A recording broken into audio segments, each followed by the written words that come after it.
And joining us now with more on the latest in the Gaza war on day 704 is former Israeli ambassador to the United States, Dani Ayalon. Thank you so much for joining us today. My pleasure, Lidar. So, a new deal for a temporary ceasefire and the release of all the hostages is now on the table. According to Trump, Israel has accepted this deal. Gideon Sa'ar, Israel's foreign minister, has confirmed. Hamas has yet to offer any serious response. Now, we hear Trump threatening Hamas again with an escalation, but we've heard all of this before. Trump has issued ultimatums like this before. We heard, all hell will break loose. Will Hamas actually take it seriously this time, or do they see these as empty threats again? I mean, what's your analysis of this latest stage of the hostage negotiations? Well, Lidar, what has been obvious actually for the last 2 years, I would say, from the Hamas establishment back in the 80s, is that it's a ruthless, radical organization which does not care at all about its people.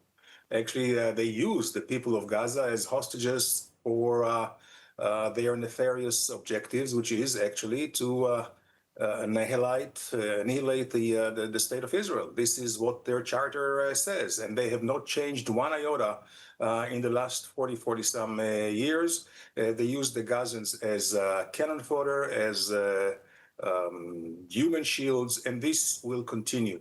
It is also very hard to believe that Hamas will give up the hostages, because this is, in their mind, their only defense line, or the only assurances that they have against total decimation of all of them in Gaza.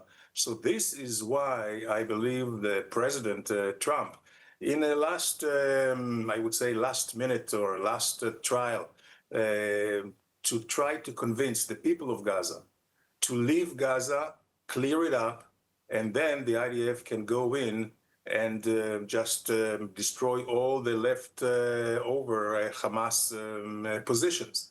Whether this works or not, it's still remains to be seen. But one thing has been clear, Lidar, is that without this pressure, Hamas would not come really reasonably and with clean hands to the table.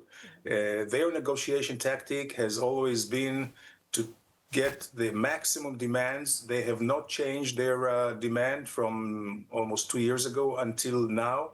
And this now new approach, where is a credible military threat to the entire people of Gaza and the Hamas, especially in the Gaza city, is to try and change this position. On the other hand, the political pressure increases, not enough in my mind. I believe that the Qatari should do much more. The leaders of Hamas, which stay in 5-star hotels in Doha, Qatar, if they were threatened that they would be arrested or expelled and their lives would be at the mercy of the Israeli intelligence and security agencies, maybe that, these two pressures, the military and the political, maybe will yield fruit. And if not, Israel has no choice but to make good on its threats.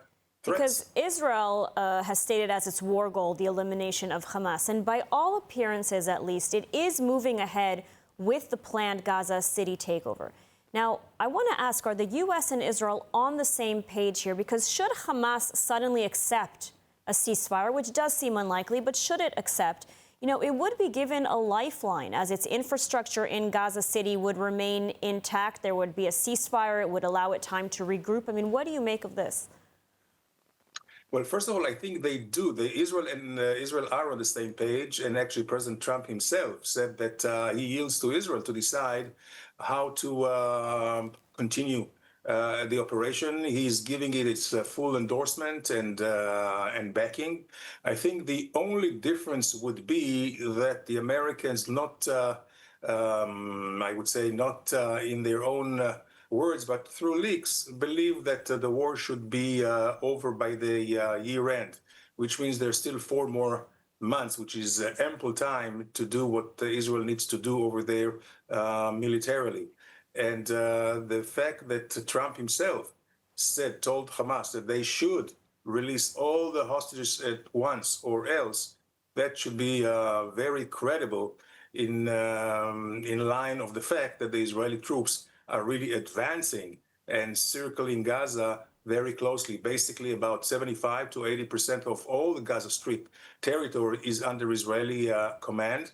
We have, of course, the city of Gaza, which is, of course, the most populated area, not only in Gaza, by the way, in the world. But now, as Gazans understand that Israel is serious, more and more of them are leaving, and I guess close to 1 million are on their way out. Now, U.S. President Trump initially floated an idea of a sort of a U.S. takeover of Gaza, the relocation of Palestinians in order to rebuild Gaza and eradicate terror or all the terror infrastructure from the Strip. As far as you know, is this plan still on the table? Is it feasible? Well, it would be, I would say, feasible only on one condition, that there would be countries allowing the Palestinians to immigrate to their lands and to accept them over there. At this point, I don't see any countries do that. Quite the contrary, the neighboring countries, Arab countries, which would be the most natural to receive the Palestinians, do not want it, and they actually put a red line for that. Overseas countries are still not, I would say, volunteering to accept them, and that would be actually the challenge. How to make sure that these who want to leave, and I understand that according to some surveys, maybe up to 50% of Gazans would like to leave Gaza. The challenge would be how to allow them a free passage out of the city and to receiving countries.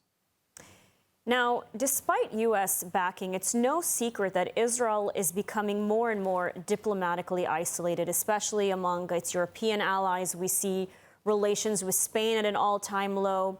So Israel may be winning the war on the ground, but from a diplomatic perspective, it seems to be losing. I mean, what's your take on this?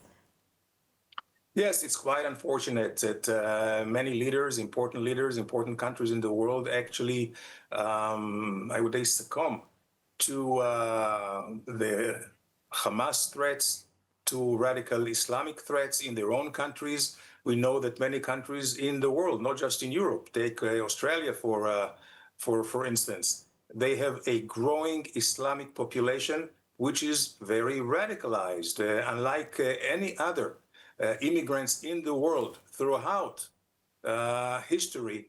These radical Islamists that immigrate or go into these countries, they do not get actually involved in the culture of the country, quite the opposite. And we see the result right now with the pretext of the plight of the Gazan people, that they are really threatening security and stability in their own countries. This is why I think we see some of the leaders putting all the pressure on Israel instead of pushing all the pressure on Hamas and the backers of Hamas, since they are the root cause of everything that has been happening in the last 2 years and even before. Ambassador Dani Ayalon, thank you so much for joining us tonight and for your insights. My pleasure.